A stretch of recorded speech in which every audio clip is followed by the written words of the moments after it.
Hello everyone, welcome to a new blog. সবাই কেমন আছো? আশা করছি সবাই খুব ভালো আছো, সুস্থ আছো। আজকে সকালটা শুরু করছি এক কাপ লাল চায়ের সাথে। হঠাৎ করে ইচ্ছা হলো একটু লাল চা নিয়ে বসতে। তার জন্য সকালে ঘুম থেকে উঠে ফ্রেশ হয়ে বানিয়ে নিলাম এক কাপ লাল চা। প্রত্যেকদিন আমার চা খাওয়া হয় না, তবে গ্রিন টিটা খাওয়ার চেষ্টা করি। তারপর সোজা চলে এলাম একটু ব্যালকনিতে, যেহেতু হাতে অনেকটাই সময় আছে আজকে। সেই জন্য প্লেটে চা আর বিস্কিট নিয়ে বসে পড়লাম। তারপরে চা খেয়ে সোজা চলে এলাম কিচেনে। আজকে ব্রেকফাস্টে বানাবো ভাবছি এগ রোল। তার জন্য আটাটাকে ভালো করে মেখে নিচ্ছি।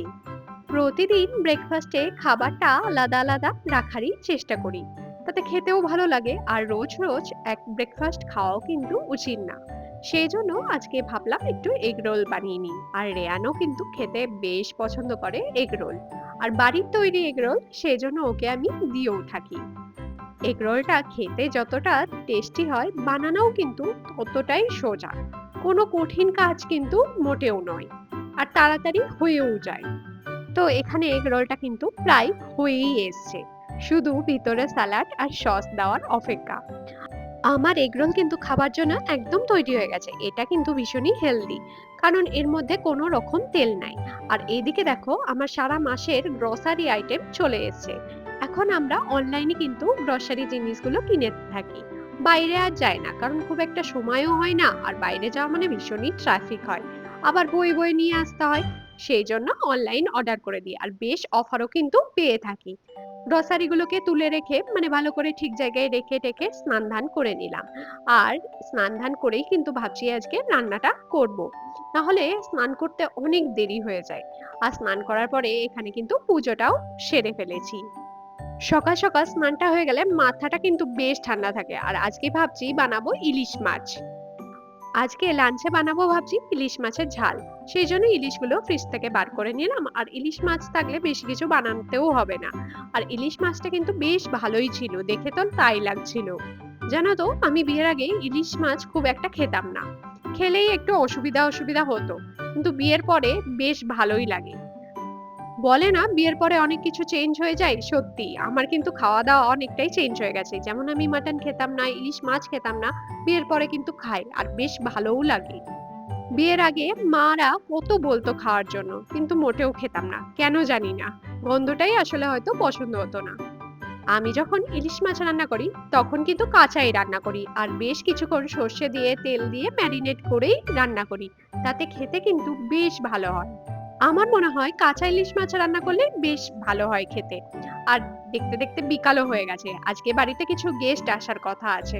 তার জন্য ভাবলাম একটু ভেটকি ফিশ ফ্রাই বানিয়ে নিই। এখানে ভেটকি ফিশ ফ্রাই কিন্তু একদম রেডি হয়ে গেছে।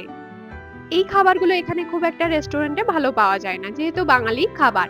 আর কালকে বানিয়েছিলাম নিজে এরকম কেক। কেকটা দেখতে অত ভালো হয়নি, কিন্তু খেতে কিন্তু বেশ সুন্দর হয়েছিল।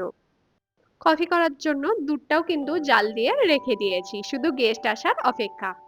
তারপরে গেস্টরা চলেও গেছিল, তখন আর তোমাদের সাথে ভিডিও করা হয়নি। তারপরে একটু রেডি হয়ে নিয়েছি, যেহেতু কালকে রেয়ানের স্কুলে একটা প্রোগ্রাম আছে, সেই জন্য রেয়ানের একটু ড্রেস লাগবে। সেই জন্যই যাচ্ছি একটু মলে। আর বাবু মাও বললো যে ওরাও চলে যাবে, রেয়ানের জন্য একটু জামা কাপড় কিনে দেবে, যেহেতু সামনেই পুজো আসছে। সেই জন্য সবাই মিলে চলে গেছিলাম একটা মলে। আর বেরোতে না বেরোতেই দেখো বৃষ্টি। আর এখানে বৃষ্টি হলে ঠান্ডা পড়ে যায়, সেই জন্য রেয়ানকে একটু টুপি টুপি পরিয়ে এনেছি, কারণ রেয়ানের ইজিলি ঠান্ডা লেগে যায়। রেয়ান আবার নিজের জামা কাপড় নিজেই পছন্দ করে। চিন্তা করো তো, এইটুকু পুচকি, সেও আবার জামা কাপড় সম্পর্কে কত কিছু বোঝে। রেয়ানের জামা কাপড় কিনতে গেলে না আমরা ভীষণ কনফিউজড হয়ে যাই যে কোনটা কিনবো। যেটা পছন্দ হয় সেটার মেটেরিয়াল ভালো থাকে না, যেহেতু ও অনেকটাই ছোট। সেই জন্য আমরা চেষ্টা করি মেটেরিয়ালটা যেন ভালো হয়, তাহলে পরে ও আরাম পাবে। এখানে বাবু মাও পছন্দ করছিল ওর জন্য, কিন্তু খুঁজে আর পাচ্ছিলাম না। আর আমি এই ফাঁকে মেয়েদের কালেকশন দেখছিলাম। আসলেই মেয়েদের জামা কাপড় বেশি সুন্দর হয় ছেলেদের চাইতে। তো ফাইনালি জামা কাপড় খুঁজে কিন্তু রেয়ানের জন্য কেনাও হয়ে গেছে। আর কেনাকাটা করে আমাদের পেয়ে গেছিল খিদে। সোজা চলে এসেছিলাম আমাদের কমিউনিটির নিচের ক্যাফেতে। এখানে কিন্তু ভালোই খাবার পাওয়া যায়। সেই জন্য ভাবলাম আজকের ডিনারটা আমরা নিচের ক্যাফেতেই করব, বাইরে কোথাও করব না। দিনে যেহেতু ইলিশ টিলিশ খাওয়া হয়েছে, আবার সন্ধ্যেবেলাতেও হাবিজ গাবিজ খাওয়া হয়েছে, সেই জন্য এখানে অর্ডার ভেজে দিয়ে দিয়েছিলাম ক্রিসপি কর্ন, নুডলস, রুটি, ডাল, পনির এইসবই অর্ডার দেওয়া হয়েছিল। আর কি শপিং করলাম দেখো, রেয়ানের জন্যই করা হয়েছে। তার সাথে ভাবলাম আমিও একটা কুর্তি কিনে নিই। আমিও একটা কুর্তি কিনে নিয়েছিলাম। এই জামাগুলো ওর দাদাই আর আম্মা ওকে পুজোর জন্য কিনে দিয়েছে। যেহেতু সামনেই পুজো আর এবার পুজোয় বাড়ি যাব না সেই জন্য। আর এই যে কুর্তিটা দেখছো এটা আমিও কিনে নিয়েছি। ভালোই লাগলো দেখে কুর্তিটা আর বেশ পছন্দ হয়ে গেল সেই জন্য কিনে নিলাম। তো এই টুকটাক কেনাকাটা করেছি। তো আজকের ব্লগটা এখানেই এন্ড করছি। যদি ভালো লাগে একটু লাইক দিয়ে দিও আর চ্যানেলটাকে সাবস্ক্রাইব করতে ভুলো না। Thanks for watching.